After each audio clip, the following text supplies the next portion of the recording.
Hi అండి. అందరికీ నమస్కారం. ఈరోజు మనం పార్ట్ 3లో ఏం జరిగింది అనేది తెలుసుకుందాం. సరోజా, పోనీ డాడీని పిలువు అని అన్నాడు సురేష్. డాడీకి చెప్తే ఎవరినైనా వేరే వాళ్ళని అపాయింట్మెంట్ చేస్తారు అని అన్నాడు అతను. వద్దండి, ఎవరొచ్చినా వాళ్ళు ఇలానే ఉంటారు అని నాకు అర్థమైంది ఇంట్లో. అయినా నేను మీ బాధ్యత అన్నారు కదా, మీరు నా బాధ్యత కాదా? మీకు చెయ్యటం నాకు ఆనందంగానే ఉందండి అని అంది ఆమె. ఇంకేమీ మాట్లాడలేదు సురేష్. ఆ అమ్మాయి భర్తను లేపుకొని ఒళ్ళంతా తుడిచి ఆ తర్వాత పేషెంట్కి ఎలా డైపర్లు మార్చాలా అని సిస్టర్ని కనుక్కొని డైపర్స్ మార్చి నీట్గా క్లీన్ చేసి హైజెనిక్గా ఉంచుతూ తనే వెళ్ళి వంట చేసుకుని వచ్చి తనకి తన భర్తకి ఫుడ్ కూడా తినిపిస్తూ ఉంటే, మరి వాష్రూమ్లకు వెళ్ళేటప్పుడు ఆ అమ్మాయే చేస్తుంటే నాకు ఇబ్బందిగా ఉంది అని బాధగా ఉంది అని అన్నాడు. ప్లీజ్ డాడీకి చెప్తాను కదా అని అంటే, వద్దు నాకేం పర్వాలేదులే అని అన్నాక సురేష్ వాళ్ళ నాన్న వచ్చి ఏంటమ్మా ఇదంతా అన్న తర్వాత, అంకుల్ మీరు తప్పుగా అనుకోకండి, మీరు పెట్టిన వాళ్ళు ఒక్క రోజుల్లోనే ఆయన ఎవ్వరూ పట్టించుకోలేదు. ఇలాగే ఉంటే వారు కోలుకుంటారని నమ్మకం నాకు అస్సలు లేదు అనేసరికి, అయ్యయ్యో నేను వేరే ఎవరినైనా అపాయింట్మెంట్ చేస్తాను అంటే, వద్దులేండి ఆయన నాకు భారం కాదు బాధ్యత అనుకుని ఆ అమ్మాయి చేసుకోవడం మొదలుపెట్టింది. ఒకవైపున సురేష్ పనులన్నీ చూసుకుంటూ డాక్టర్లు నర్సులు వచ్చినప్పుడు తనే దగ్గర ఉండటం, హాస్పిటల్ తీసుకుని వెళ్ళటం, నిద్ర వచ్చినా కూడా అలా పడుతూ లేస్తూ రాత్రంతా లేచే ఉండేది. వాష్రూమ్కి వెళ్ళాలి అలా అని బెడ్ ప్యాన్ పట్టడం, అసలు ఇంత అసహ్యంగాని చేదరించుకోవడం గాని ఎరుగదు సరోజ. అంత దాంట్లో సురేష్ని తీసుకొని కొన్నింటికి తీసుకుని వెళ్లకుండా కొన్నిటికి ఆ రోజు ఎంతమంది దేవుళ్లకు మొక్కింది కాబట్టి నేల భోజనాల దగ్గర నుంచి అరచేతుల్లో హారతులు ఇచ్చేదాకా దేవుడికి మొక్కిన 1000 కొబ్బరికాయలని అంగప్రదక్షిణలని మొక్కులన్నీ ఒకవైపు తీర్చుకుంటూ వచ్చింది. ఇలా జరుగుతూ ఉండగా కాలం 6 నెలలు గడిచిపోయింది. మధ్య మధ్యలో వీళ్ళ అమ్మా నాన్న వాళ్ళు వచ్చి ఏదో ఒకటిని వెళుతూ ఉన్నారు. అయినా సరోజ పట్టించుకునేదే కాదు. ఓ రోజున దరిద్రపు మొహందాన, నీ వల్లే అలా ఇలా అంటూ ఉంటే ఏం మాటలండి అవి, బాధపడుతున్న పిల్లని పట్టుకొని ఓదార్చాలి కానీ ఇంకొంచెం బాధ పెట్టకూడదు అనేశాడు సురేష్ వాళ్ళ నాన్నగారు. ఆ తర్వాత మెల్లగా చలనం వచ్చింది సురేష్లో. చేతిలో కాళ్ళు కదులుతూ ఉన్నాయి. వీల్ చైర్లో కూర్చోబెట్టుకొని అలా తిప్పుకుంటూ బయటకు కూడా తీసుకుని వెళ్ళి అలా పార్కులో కూర్చోబెట్టేది. కూర్చోబెడితే ఆ అమ్మాయి వైపు అలా చూస్తూ ఉంటే ఆ అమ్మాయి కళ్ళల్లో సారీ అనే మాట చెప్పలేకపోయినా కళ్ళల్లో ఆ అమ్మాయికి అలా తన్ను చూసినప్పుడల్లా ఒక కన్నీటి పొర ఒక కన్న తల్లిలా చూసుకుంటుంది. అంత దాంట్లో మిమ్మల్ని ఒక మాట అడగొచ్చా అని అడిగింది సరోజ సురేష్ని. ఏంటి సరోజా అని అంటే, ఎందుకండి మీ చెల్లి తమ్ముడు చూడటానికైనా రాలేదు మిమ్మల్ని? మీ అమ్మగారికి భయమా? పేషెంట్లు అన్నా ఒంట్లో బాగోలేని వాళ్ళైనా ఏదైనా ఓసిడి ప్రాబ్లమా అని అడిగి మొహంలో చూసింది. నీకు తెలీదా విషయం అని అంటే, ఏంటండి అని అంది సరోజ. ఆవిడ నా కన్న తల్లి కాదు, ఇంట్లో పెద్ద ఫోటో పెట్టి ఉంది కదా, ఆవిడే నా కన్న తల్లి. అమ్మ పేరు సుమతి. నాకు 3 సంవత్సరాల వయసున్నప్పుడు అమ్మ చనిపోయింది. అందుకే నాన్నగారు ఈవిడ్ని మరో పెళ్లి చేసుకున్నారు. నేనేమి నాన్న పెళ్లి చేసుకోకుండా ఉండిపోవాలి అని ఆయన జీవితం ముగించేయాలి అనుకునే కొడుకునేమీ కాదు. ఆ వచ్చినావిడ నాకు తల్లి అవ్వుద్ది అని, ఇల్లు చూసుకుంటుంది అని, ఆయనకు అమ్మలా ప్రేమను పంచుతుంది అని ఆయన అనుకున్నారు. కానీ జీవితంలో ఆయన ఎప్పటికీ నా ముందు తలెత్తుకోలేక ఆయన కూడా క్షమించుకోలేనంతగా రిగ్రెట్ అవ్వి ఆవిడ విషయంలో ఆయన తెలుసుకున్నారు. నాన్నగారికి చెప్పుకోవడానికి ఆయన తరపున తల్లిదండ్రులు ఎవ్వరూ లేరు, చుట్టాలు బంధువులు అంటూ ఎవ్వరూ లేరు. నాన్నగారు ఎవరిని అంతగా త్వరగా నమ్మరు. ఇక ఎప్పుడైతే అమ్మని పెళ్లి చేసుకున్నారో అమ్మే ఆయన ప్రపంచం, లోకం. అమ్మకి ఆయనకి ప్రేమకు గుర్తుగా పుట్టాను నేను. నన్ను ఆయన చేతుల్లో పెట్టి అమ్మ చనిపోయింది. నేనే ప్రాణం అనుకొని ఆయన పెళ్లి చేసుకునేటప్పుడే ఈవిడికి అన్నీ చెప్తే అన్నీ ఒప్పుకొని చేసుకుని వచ్చి వెంటనే చెల్లి తమ్ముడు పుట్టారు. వాళ్ళిద్దరూ ఆవిడికి పుట్టిన వాళ్లే. ఎప్పుడైతే వాళ్ళు పుట్టారో ఆవిడలో పూర్తిగా మార్పు వచ్చింది. మొన్న మన పెళ్లికని వచ్చిన వాళ్ళంతా మా బంధువులు కాదు, ఆవిడ తరపున బంధువులు చుట్టాలే వాళ్ళు. పుట్టింటి వాళ్ళందర్నీ బాగా చూసుకుంది. అందర్నీ ఫారెన్ పంపుకుందామే. నాన్నగారి మీదే ఇవన్నీ బోల్డంత నగలు డబ్బులు వెనకేసుకున్నారు వాళ్ళు. నాన్నని లెక్క చేయనే లేదు. ఎంత మాట పడితే అంత మాట మాట్లాడుద్దామే. విచ్చలవిడిగా తన పిల్లల్ని పెంచుద్ది. ఆవిడ తరహా కూడా ఒక సంసార స్త్రీలాగా ఏ రోజు ఉండదు. అసహ్యం వేసిన నాన్న నన్ను క్షమాపణ అడగని రోజంటూ లేదు. పైగా చిన్నప్పుడు చిన్నవాడినో ఏమో కానీ కొట్టి తిట్టి సవతి తల్లి పెట్టే హింసలన్నీ పెట్టి వాతలు పెట్టి గోడకేసి కొట్టేసరికి ఒకరోజు నా తల పగిలిపోయింది. దాంతో నాన్న తట్టుకోలేక హాస్టల్లో వేశాడు. ఆ తర్వాత నా చదువంతా హాస్టల్లోనే కంప్లీట్ అయింది. ఫారెన్ వెళ్ళి ఎంబీఏ చేసి తిరిగి వచ్చి బిజినెస్ చేసుకుంటూ ఉండగా పెద్దవాడిని అయిపోయాను. ఇంకా కొడితే తిప్పి కొడతాను అనుకుందో ఏమో, నా జోలికి వచ్చేదే కాదు. మొదటి నుంచి నా నేచర్ ఆవేశపడే తత్వం కాదు. సరోజా, నువ్వెంత మొహమాటస్తురాలివో. నేను ఒకళ్ళతో ఏదైనా విషయం మాట్లాడాలి అంటే ఆచితూచి మాట్లాడతాను. తొందరపాటు నిర్ణయాలు అస్సలు తీసుకోను. అలాంటి నేను బిజినెస్ లోకి వచ్చిన తర్వాత శత్రువులు కూడా స్నేహితులయ్యారు. నా క్యారెక్టర్ ఇది. ఆవిడికి నా తత్వం అస్సలు నచ్చదు. నేను అందరికీ దూరంగా ఉంటాను. ఇది విషయం అనేసరికి ఇక సరోజ సెకండ్ క్వశ్చన్ కూడా అడగలేదు. అలాంటి ఆడది ఇంకా పట్టించుకోలేదు అని, అలాంటి ఆవిడికి పుట్టిన పిల్లలు అతన్ని అన్నయ్య అనుకోలేదని, ఇంకా తను అనుకునేది ఏముంది అంత దాంట్లో ఇక చాలా వరకు తగ్గుముఖం పట్టింది అని సురేష్కి ఫిజియోథెరపీలు రావటం, ఫిజియోథెరపీ చేయించడం, ఈలోపు అలా కాలం గడుస్తూ 10 నెలల కాలం గడిచిపోయింది. సురేష్ మెల్లమెల్లగా జిమ్కి వెళ్ళడం, ఫిట్నెస్ గా హెల్దీగా మళ్ళీ సంవత్సరం అయ్యేసరికి నార్మల్ గా ఒకప్పుడు సురేష్ లాగా అయిపోయాడు. ఆ తర్వాత ఇంతకాలంలో సరోజ ప్రతిసారి సురేష్ చెయ్యి పట్టుకోవడంతో బాగా అలవాటైంది. అలవాటైన తర్వాత ఒక్కదానివే ఇంట్లో ఏముంటావ్, ఆఫీస్కి రావచ్చు కదా అని అడగగానే వస్తాను అని ఇంట్లో ఉన్న తనతో ఎవ్వరూ మాట్లాడరు. బోర్ కొట్టుద్ది అని మళ్ళీ తను బయటకు వెళ్తే అడ్డమైన వాళ్ళను చూసి అనవసరమైనవి గుర్తు తెచ్చుకోవడం ఎందుకు అని భర్తతో కలిసి ఆఫీస్కి వెళ్తే అక్కడ తన కోసం ఒక ప్రత్యేకమైన క్యాబిన్ని, భర్తకి మామగారికి ఎంత రెస్పెక్ట్ ఇస్తారో తనకు అదే రెస్పెక్ట్. తనని తీసుకెళ్లి లోపల మీటింగ్స్ లో కూడా భర్త కూర్చోబెట్టడం, తనకి ఈక్వల్ ప్రయారిటీ ఇవ్వడం, కలిసి భోంచేయడం. మామగారు చాలా స్ట్రిక్ట్ మనిషి అనుకుంది.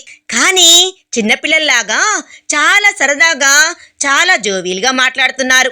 ఆయన ఇంట్లో మాత్రమే మౌన మునిలాగా ఉండే ఆయన ఆఫీస్లో ఎంత హుషారుగా ఉంటారు అని మాట వరుసకైనా అనుకోలేదు సరోజ. ఆ తర్వాత సురేష్ సరోజాని ఆఫీస్ నుంచి ఇంటికి తీసుకుని వెళ్ళి ఫ్రెష్ అయ్యాక ఒకరోజు గుడికి అని, ఒకరోజు షాపింగ్కి అని, ఒకరోజు రెస్టారెంట్కి అని, ఆఫీస్ నుంచి లంచ్కి తీసుకెళ్ళి వెళ్ళడం, ఒక్కోసారి సినిమాకి వెళ్దాము అని బయటికి వెళ్దాం కదా అని రోజు ఎక్కడికో ఒక దగ్గరికి తీసుకుని వెళ్ళడం, తినిపించడం, అవి ఇవి కొనిపించడం, దగ్గరికి తీసుకొని గుండెల మీద పడుకోబెట్టుకుంటాడతను. ఆ అమ్మాయికి తినిపిస్తూ ఉంటాడు. నాకు ఇది బాగుంటుంది, అది బాగుంటుంది అని తీసుకోమని చెప్తాడతను. భార్యని చాలా ప్రేమగా చూసుకుంటున్నాడు, చాలా ఆనందంగా చూసుకుంటాడు. ఇంత దానిలో ఆ అమ్మాయి మనసు చాలా తేలికపడి చాలా ప్రశాంతంగా ఉంది అతని సాంగత్యంలో. నిజంగానే ఒక మనిషి ఇంత ప్రేమాభిమానాలు ఏ స్వార్థం లేకుండా పంచగలడా అని అతనిలోనే ఆమె నిజమైన ప్రేమను చూడగలుగుతూ ఉంది. ఒక రోజున బయట గాలి వర్షం, వాతావరణం చాలా బాగుంది, చాలా ప్రశాంతంగా ఉంది అని సరోజ బాల్కనీలో నుంచుంటే తన భార్య ఇన్నాళ్ల దూరం, దాంతో మనసు ఆమె పొందు కావాలి అని చెప్పడంతోనే వెళ్ళి ఆమె నడుం చుట్టూ చేతులు వేసి భార్యను కౌగిలించుకున్నాడు. ఆ అమ్మాయి కాదనలే లేదు, వద్దు అనలేదు. అతని చేతుల మీద చేతులు వేసింది ఆమె. మెడ పక్కన తన గెడ్డ మానించి అలా నుంచున్నాడు అతను. అలా నుంచునేసరికి చాలా బాగుంది కదూ క్లైమేట్ అని అంటే అవును అని ముందుకు తిరిగింది ఆమె. ఆమె తిరిగేసరికి దగ్గరికి లాక్కొని కౌగిలించుకున్నాడు అతను. కౌగిలించుకున్న తర్వాత నాకు నిన్ను పూర్తిగా నా భార్యగా సొంతం చేసుకోవాలని ఉంది, నీ యాక్సెప్టెన్స్ కోసం అని అన్నట్లు కళ్ళల్లోకి చూస్తే ఆమె గట్టిగా కౌగిలించుకుంది. ఆ తర్వాత చాలాసేపు ఆ వర్షం అలా పడుతూ ఉండగా, జల్లులు వీళ్ళ మీద పడుతూ ఉండగా ఇద్దరు చాలా గాఢంగా ముద్దు పెట్టుకున్నారు. ఆ తర్వాత లోపలికి వచ్చాక, ఇక్కడ కాదు ఎక్కడికైనా వెళ్దామా హనీమూన్కి అని అడిగాడు అతను. మన తొలి కలయిక చాలా ప్రత్యేకంగా ఉండాలి అని అడిగాడు అతను. ఏమాత్రం క్లమ్జీగా లేని చోట, పొల్యూషన్ లేని చోట, మనల్ని ఎవరూ డిస్టర్బెన్స్ చేయని ఆ చోటికి వెళ్దాం అని అంది ఆమె. నువ్వు అని అంత చనువు సురేష్ సరోజాకి ఇచ్చాడు. మీరు నుంచి నువ్వు వచ్చింది భర్తతో చాలా సరదాగా, చాలా ఆనందంగా ఉంటుంది. దాంతోనే ప్రశాంతంగా ఉండే ఒక ప్రదేశానికి భార్యను తీసుకుని వెళ్ళిన తర్వాత అప్పుడు గుర్తొచ్చింది. వెంటనే తను పిల్లల్ని వద్దు అనుకుంటున్నాడు కాబట్టే వెళ్ళి భర్త కంట్రోల్స్ తెచ్చుకోవాలి అనే విషయం, సరోజా నువ్వు రెడీ అయి ఉండు, నేను ఇప్పుడే వస్తాను అని ఆమెను అక్కడే ఉంచి తను మాత్రం కారు వేసుకుని బయటకు వెళ్ళాడు. సరోజ రెడీ అయింది. రెడీ అయిన తర్వాత ఏమీ తోచక అక్కడే బయట పెద్ద గార్డెన్ ఉంటే ఆ గార్డెన్ లో అలా తిరుగుతూ ఉండగా గేట్ ముందు నుంచి ఒక బైక్ మూవ్ అయింది. చూస్తే ఆ బైక్ మీద ఉన్న వ్యక్తి వాళ్ళ అక్కలా కనిపించింది. వెనకాల పరిగెత్తుకుంటూ గేట్ దాకా వెళ్ళి అక్క అని పిలిచేసరికి వెనక్కి తిరిగి చూసిన తన్వి మొహం చుట్టూ గబగబా స్కార్ఫ్ చుట్టేసుకొని బైక్ ఫాస్ట్ గా మూవ్ అయి వెళ్ళిపోతూ ఉంటే అక్క అక్క అక్క అని అనుకుంటూ వెనకాలే పరిగెత్తుకుంటూ రోడ్డును పడింది సరోజ. ఈలోపు సురేష్ వచ్చేసరికి సరోజ రూమ్ లో లేదు. ఏమైంది అని బయటకు వచ్చి సెక్యూరిటీని అడిగితే, మేడం ఇలా ఎవరినో ఫాలో అవుతూ పరిగెత్తుకుంటూ వెళ్ళారు సార్ అనేపాటికి, ఎవరు అక్క? సురేష్ వెంటనే కార్ స్టార్ట్ చేసి చాలా ఫాస్ట్ గా వెళ్ళి పొట్ట నొప్పి వచ్చింది అని అలా నుంచునేసరికి సరోజ పక్కన కారు ఆపాడు సురేష్. అలా ఆపేసరికి, అక్క అక్క బ్రతికే ఉంది సురేష్, నేను చూశాను, ఇలా బండి మీద వెళ్తుంది, నేను పిలిస్తే వెనక్కి తిరిగి పలికింది కూడా అనేసరికి, అక్క చనిపోలేదు, నాకు తెలుసు ఆ విషయం అనేసరికి షాక్ అయింది సరోజ. దాంతో నువ్వు ముందు కారు ఎక్కు అని అన్న తర్వాత, అక్క ఏమంటున్నానా అని డోర్ ఓపెన్ చేసేసరికి రెండే మాటే ఉండదు. హస్బెండ్ ఏదన్నా చెప్పాడు అంటే ఎక్కేసింది కారు. ఆ తర్వాత వాళ్ళ కాటేజ్ వాళ్ళు వచ్చి లోపలికి వెళ్ళాక, సరోజా మీ అక్క బ్రతికే ఉంది అని నాకు ఆ విషయం తెలుసు, మీ అక్క ఇంకొక అతన్ని పెళ్లి చేసుకుంది అన్న తర్వాత అర్థం కాలేదు సరోజకి. జరిగిన విషయం నీకు తెలియదు కదా అంటే, ఏం జరిగింది సురేష్ అని అడిగింది ఆమె. నేను బిజినెస్ లోకి వచ్చిన తర్వాత బిజినెస్ అంచెలంచెలుగా చాలా ఎదిగింది సరోజ. బిజినెస్ లో ఇంకా న్యూ బ్రాంచెస్ స్టార్ట్ చేశాము, ఇంకా కొత్త కొత్త కొలాబరేషన్స్ కూడా మేము స్టార్ట్ చేశాము. దాంతో బిజినెస్ లో ఏ కొత్తది స్టార్ట్ చేసినా వెళ్ళి పూజ చేయించడం అలవాటు మాకు. దట్టు రామాలయం ఉంది కదా, ఆ రామాలయంకు డాడీ చాలా వరకు విరాళాలు ఇచ్చి ఆయన బాగు చేయించి మేము ఆ ఆలయానికి సెంటిమెంట్గా వెళ్తూ ఉంటాం. ఆ రోజు శ్రీరామనవమి చాలా స్పెషల్ డే. దాంతో దర్శనం చేసుకోవాలి అని ఎటు కొత్త ప్రాజెక్ట్ ఒకటి ఓకే అయ్యేలా ఉంది అని చెప్పి దాని తాలూకు ఫైల్ కూడా తీసుకుని వెళ్ళాం మేము. అక్కడికి మీ అక్క మీ అమ్మా నాన్నలతో వచ్చింది. లంగా ఓణీలో నగలు వేసుకొని అలా జడలో పువ్వులతో చాలా అందంగా కనిపించింది. దాంతో మీ అక్కయ్య కొన్ని ఫోటోలు తీసుకున్నాను నేను. మీ అమ్మ నాన్నలతో మీ అక్క మాట్లాడటం, అప్పుడే మీ అమ్మ పేరు, మీ నాన్న పేరు, మీ అక్క పేరు కనుక్కున్నాను. అక్కడ నువ్వు లేవు అంటే అమ్మా నాన్న అక్క ఆటోలో బయలుదేరారు, అక్కడ నువ్వు లేవు అని అన్నాడు అతను. అంటే అమ్మా నాన్న అక్క ఆటోలో బయలుదేరారు, ఆటోలో ప్లేస్ లేదు అని నన్ను పక్కింటి వాళ్ళతో పాటు వచ్చేయమంటే పక్కింటి ఆంటీ లేట్ చేసింది, నేను చాలా లేటుగా వచ్చాను అంది, అందుకే నువ్వు నాకు కనిపించలేదు. ఆ తర్వాత మీ అక్క మీ అమ్మా నాన్నలతో సరదాగా ఉండడం, జోకులు వేయడం, ప్రసాదాలు తినడం అవన్నీ నాకు చాలా బాగా నచ్చాయి. దాంతో ఫోటోలు తీసుకున్నాను. వెళ్దామా అని నాన్నగానే వెళ్ళిపోయాం మేము. వెళ్ళిన తర్వాత మీ అక్క ఫోటోలు చూసుకుంటూ ఉంటూ చాలా ఇష్టపడ్డాను. నాన్నగారితో పుట్టి బుద్ధిరిగిన తర్వాత ఎప్పుడు ఇది కావాలి అని నేను ఆయన్ని అడగలేదు. ఈ అమ్మాయి నాకు నచ్చింది, వాళ్ళ నాన్న పేరు ఇది అమ్మ పేరు ఇది, వాళ్ళ అడ్రస్ ఇది అని కనుక్కున్నాను డాడీ. తననిచ్చి నాకు పెళ్లి చేయవా అని అడిగాను నేను. ఆయన ఎప్పుడు నాకు ఏది ఇవ్వలేదు. దాంతో మెచ్చి ఫస్ట్ టైం అడగగానే దాంతో ఆయన సరేనని ఆయనే మీ ఇంటికి వచ్చారు. మీ అమ్మా నాన్నలతో సంబంధం మాట్లాడితే డబ్బున సంబంధం అని ఎగిరి గంతేసి వెంటనే మీ అమ్మా నాన్న పెళ్లికి ఒప్పుకున్నారు. మీ అక్కేమి నీలా నా జీవితంలోకి రాలేదు. మీ అక్క నేను బయట మీట్ అయ్యి చాలాసార్లు మాట్లాడుకున్నాం. ఫోన్లు చేసేది, మెసేజ్లు కూడా చేసేది, మాట్లాడుకునే వాళ్ళం. అంతా అయిపోయిన తర్వాతే మీ అక్క ఎంగేజ్మెంట్ కూడా తనకి నచ్చినవే కొనుక్కుంది, పెళ్లికి కూడా తనకు నచ్చినవే కొనుక్కుంది. ఆ తర్వాత చాలా గ్రాండ్గా మా పెళ్ళయింది. పెళ్లిలోనే నేను నిన్ను చూడటం కూడా. ఆ తర్వాత ఫస్ట్ నైట్ రోజున గదిలోకి పంపిస్తే దగ్గరికి తీసుకోబోయాను నేను. మీ అక్క నన్ను దూరంగా తోసేసింది. అప్పుడు ఏమైంది? లేడీస్ ప్రాబ్లమా? భయంగా ఉందా? నేనేమి ఆడవాళ్ళని ఇబ్బంది పెట్టి మీద పడిపోవాలి అనుకునే ఆ టైపు మగవాణ్ణి కాదు. ఆ మాటకి మీ అక్క చెప్పిన సమాధానానికి నా తల తిరిగిపోయింది. నేను కాలేజీలో ఒక అతన్ని ప్రేమించాను. అతన్నే నేను ఇష్టపడుతున్నాను. అతను నా ప్రాణం. నా కోసమనే అతను అబ్రాడ్ వెళ్ళాడు ఎంఎస్ చేయడానికి. అతన్ని మర్చిపోయి నేను నీతో క్లోజ్ అవ్వలేను. మా అమ్మా నాన్నలు చెప్పారు అని ఇష్టం లేకపోయినా నేను నిన్ను చేసుకున్నాను అంటే ఆ విషయం అన్నిసార్లు మనం బయట కలిసినప్పుడు నాకెందుకు చెప్పలేదు అని అడిగాను నేను. నువ్వంటే మా అమ్మా నాన్న నీవు అందంగా ఉన్నావు అని, మీకు డబ్బు ఉంది అని, మీ అమ్మ చచ్చిపోయింది అని, ఉన్న మీ పిన్ని నీకు సవతి తల్లి అని, మీ నాన్న ఆస్తి మొత్తం నీకే పెడతాడు అని, నేను ఇంట్లో సుఖాలు అనుభవించొచ్చు కదా అనేదాంతో నీకిచ్చి చేశారు నన్ను. అందుకే నేను నోరెత్తలేదు అని చెప్పింది ఆమె. ఇప్పుడు ఏం చెయ్యాలి అంటే ఏమో నాకు తెలియట్లేదు అని వెళ్ళి పడుకుంది. నేను ఆలోచించాను, తాళి కట్టాను, ఇష్టపడ్డాను, మారుద్ది అనుకున్నాను, టైం తీసుకుందామనుకున్నాను. నేను వీధిన పడే రకాన్ని కాదు. దాంతో టైం మీ అక్కకిచ్చాను. మీ అక్కతో మాట్లాడదామని ట్రై చేసినా ఎప్పుడు తను నాతో మాట్లాడేదే కాదు. నేనేదైనా తీసుకుని వచ్చి ఇచ్చినా మీ అక్కకి నచ్చేదే కాదు. దాన్ని పక్కన పెట్టేసి ఇద్దరి మధ్య మౌనం. ఆ మౌనంలో రోజులు గడిచిపోతూ ఉంటే తనేమి నీలా ఉండేది కాదు సరోజా. పిన్ని వేరే పని వాళ్ళని పెట్టుకుంటే వాళ్ళు రెస్పెక్ట్ ఇవ్వరని దాంతో తన వరకే వేరే పని వాళ్ళను, వేరే కుక్కును పెట్టుకుంది. కడుపు నిండా కమ్మగా తినేది, నచ్చిన బట్టలు కట్టుకునేది, లగ్జరీలు అన్నీ అనుభవించేదామె. నచ్చిన కారులో తిరిగింది, ఏసీలో ఉండేది, కార్డు తీసుకునేది, స్విప్ చేసి తనకి ఇష్టం వచ్చినట్లు పబ్బులకు కూడా వెళ్ళేది, క్లబ్బులకు కూడా వెళ్ళేది, ఎంజాయ్ చేసేది.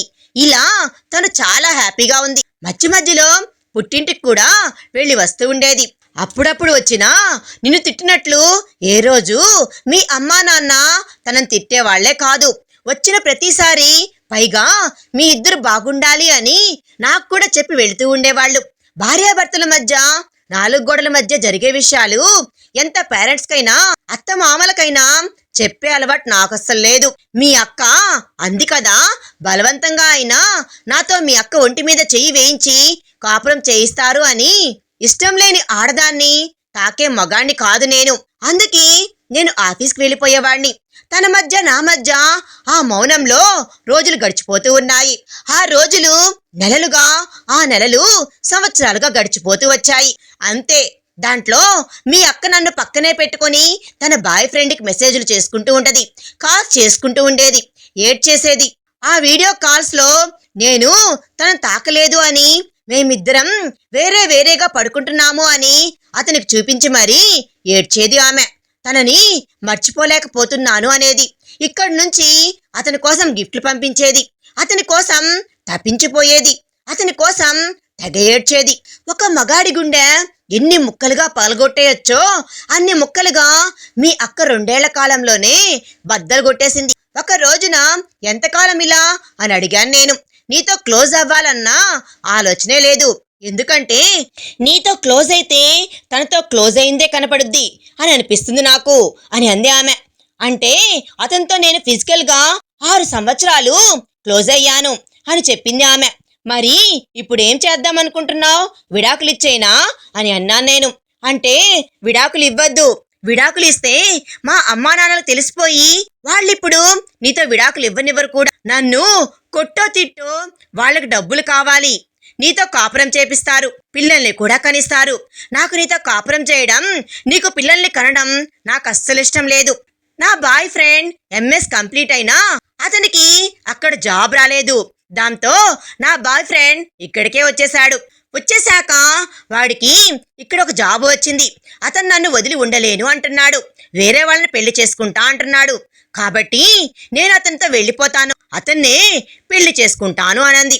అయితే ఇప్పుడు నన్ను ఏం చేయమంటావు అని అంటే, అసలు నేను నా ఉనికి, నా అస్తిత్వమే లేకుండా చేసుకుని వెళ్ళిపోవాలి. మా అమ్మా నాన్నలు అంటే నాకు అసహ్యం. ఎదవగోల, ఎదవ సోది కూడా.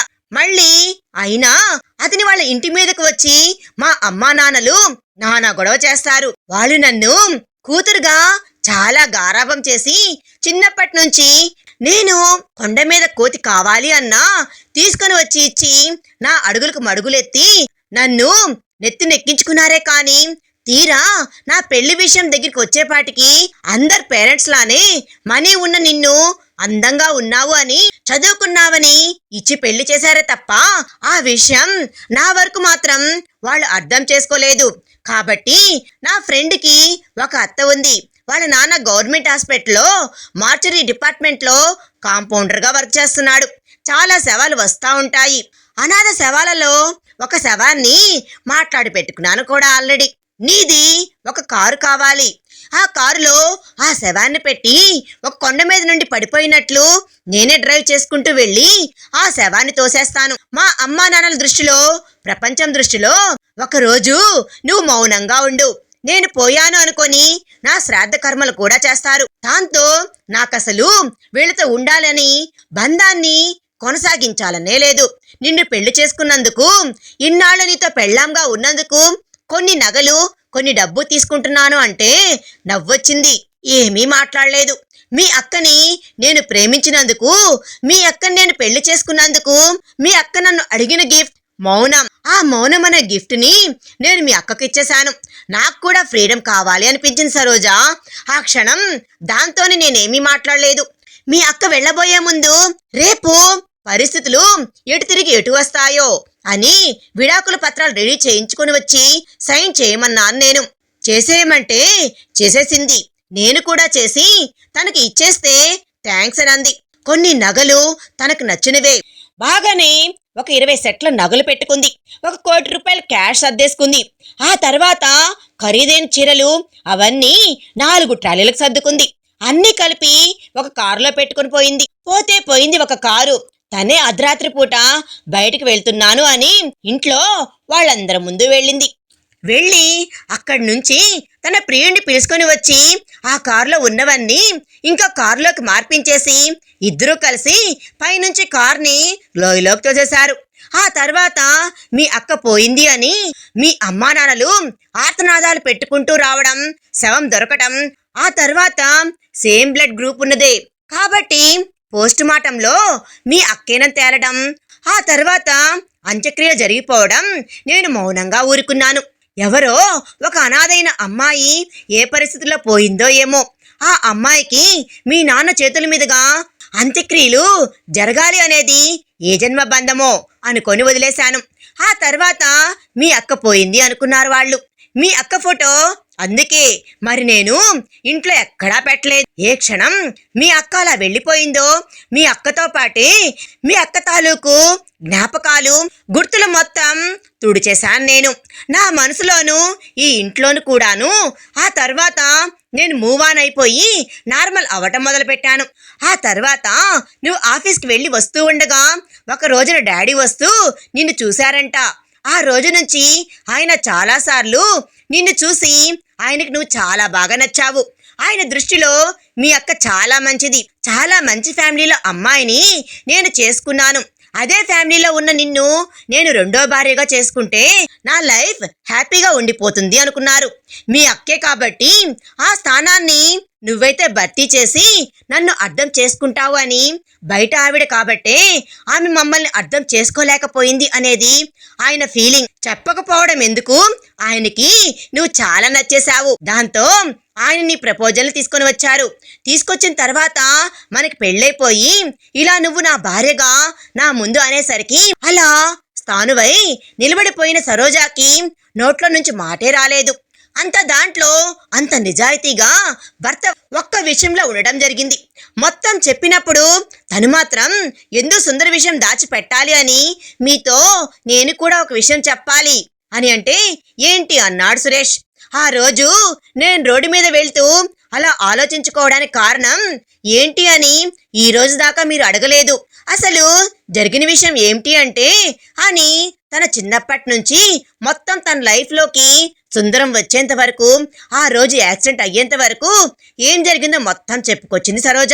అంతా విన్నాక నాకు తెలుసు మన పెళ్లికి ముందే ఇదంతా అని అన్నాడు సురేష్. రెండో షాక్ సరోజకి. అంటే అని అంది. తప్పుగా అనుకోకు, నాన్నగారు నిన్ను పెళ్లి చేసుకోమని అన్నప్పుడు ఒకే ఇంట్లో ఒకే అమ్మా నాన్నకు పుట్టిన పిల్లలిద్దరు మీరు ఒకేలా ఉంటారు అని నమ్మాను నేను. దాంతోనే నేనే చెక్ పెట్టించాను. చెక్ పెట్టించి పర్సనల్గా నీ మీద ఎంక్వైరీ చేయించాను. మీ అక్క విషయంలో నేను అదే కదా కనుక్కోలేదు. గుడ్డిగా మీ అక్క విషయంలో మీ అక్కని నమ్మి నేను పెళ్లి చేసుకున్నాకే కదా అంత దెబ్బతిన్నాను. దాంతోనే అతను నీ వెనకే నీడలా ఉంటూ చాలా కాలం ఫాలో అయ్యాడు. నువ్వు సుందరం మాట్లాడుకోవడం, ఆ తర్వాత మీ ఇద్దరు ఒకళ్ళనొక్కళ్ళు టచ్ చేసుకోకపోవడం, మీ ఇద్దరి మధ్య ఫిజికల్ కాంటాక్ట్ లేకపోవడం, మీ ఇద్దరు చాలా దూరంగా ఉంటూనే మీ ఇద్దరు ప్రేమని మాటల రూపంలో మాత్రమే అభిప్రాయాలు పంచుకోవడం, అన్ని ఫోటోలు అవి తీసుకుని వచ్చాడు. లాస్ట్ కథను సుందరం వేరే ఒక అమ్మాయిని పెళ్లి చేసుకున్నాడు. బ్లడ్డీ మనీ కోసమని, వాడి ఫ్యామిలీని సెటిల్ చేసుకోవడం కోసమని నువ్వు కొట్టావని నిన్ను ఇక చెప్పాలి అంటే గనక ఒక కీప్ లాగా అనేసరికి అదే అలా నిన్ను వేరే పెడతానంట. ఈ విషయాలన్నీ కూడా అతను నాకు చెప్పాడు. చెప్పేసరికి నేను ఒక్కటే అనుకున్నాను, గాయపడ్డ మనసు నీది, నీ మనసుని నా ప్రేమతో హీల్ చేయగలను అని అనుకున్నాను. నేను నిన్ను నా దాన్ని చేసుకోగలను అనుకున్నాను. అందుకే నేను పెళ్లికి ఒప్పుకున్నాను. దాంతోనే మన పెళ్లి జరిగింది అనేసరికి ఆ అమ్మాయి అలా నుంచుండిపోతే, చిన్నప్పటి నుంచి అమ్మా నాన్నల ప్రేమ ఎరుగను, అక్క ఏ రోజు దగ్గరికి తీసుకొని క్లోజ్గా ఉండేదే కాదు, అలా చేసేసరికి నేను తీసుకోలేకపోయాను అనేసరికి తెలుసు, అందుకే నేను అర్థం చేసుకున్నాను. బైదేవే నీకు ఇంకో మాట చెప్పాలి. ఈ విషయం చెప్పాల్సి వస్తుంది అని నేను అనుకోలేదు. ఈ విషయాలన్నీ నేను నీతో అసలు మాట్లాడతాను అనుకోలేదు. ఇంతకీ సురేష్ సరోజాకి ఏం చెప్తాడు, ఆమెకి తెలియని విషయం ఏం తెలుసుకుంటుంది అనేది మనం చివరి భాగంలో తెలుసుకుందాం. ఈ కథ నచ్చితే లైక్ చేసి మీ విలువైన అభిప్రాయాన్ని కామెంట్ రూపంలో తప్పకుండా తెలియజేయండి. కొత్తవారు మన ఛానల్ చూస్తుంటే ప్లీజ్ సబ్స్క్రైబ్ చేసుకోండి. Thanks for watching.